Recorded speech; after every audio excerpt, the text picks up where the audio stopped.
जय श्री कृष्णा। हेलो दोस्तों, आपका स्वागत है हमारे चैनल भक्ति कथा संग्रह में।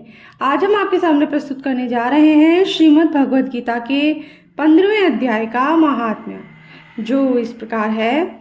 श्री महादेव जी कहते हैं, पार्वती, अब गीता के 15वें अध्याय का महात्म्य सुनो। गौड़ देश में कृपाण नरसिंह नामक एक राजा थे, जिनकी तलवार की धार से युद्ध में देवता भी परास्त हो जाते थे। उनका बुद्धिमान सेनापति शस्त्र और शास्त्र की कलाओं का भंडार था। उसका नाम था सरभ मेरुंड। उसकी भुजाओं में प्रचंड बल था।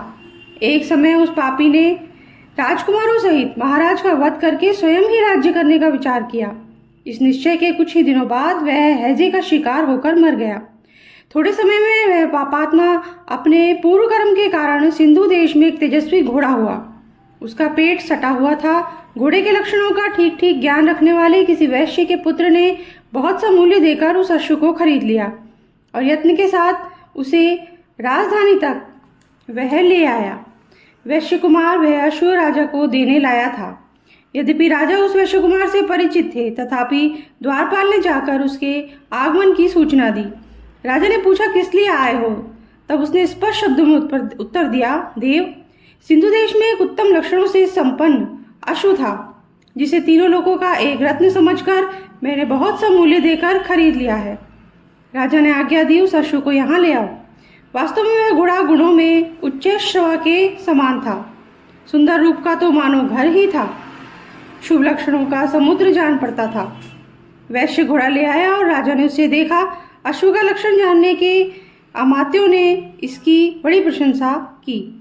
सुनकर राजा अपार आनंद में निमग्न हो गए और उन्होंने वैश्य को मुंह मांगा सुवर्ण देकर तुरंत ही उस अश्व को खरीद लिया।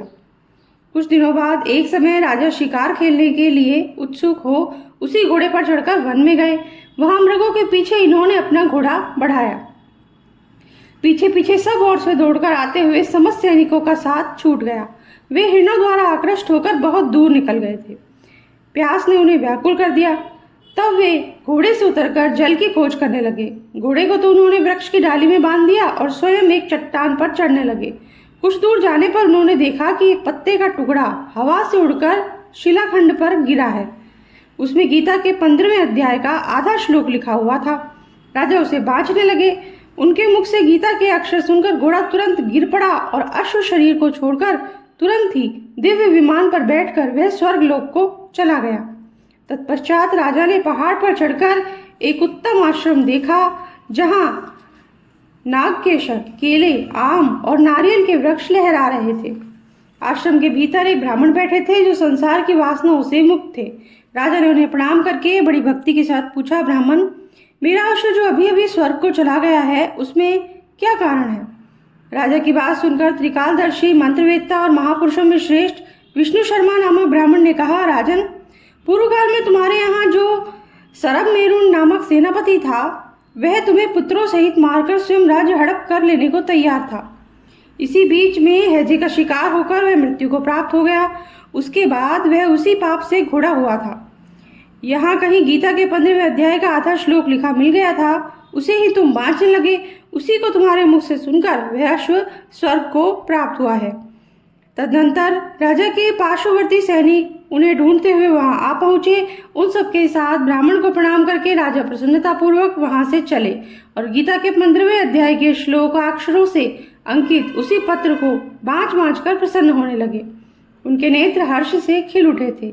घर आकर उन्होंने मंत्रवेत्ता मंत्रियों के साथ अपने पुत्र सिंहबल को राज्य सिंहासन पर अभिषिक्त किया और स्वयं 15वें अध्याय के जप से विशुद्ध चित्त होकर मोक्ष प्राप्त कर लिया।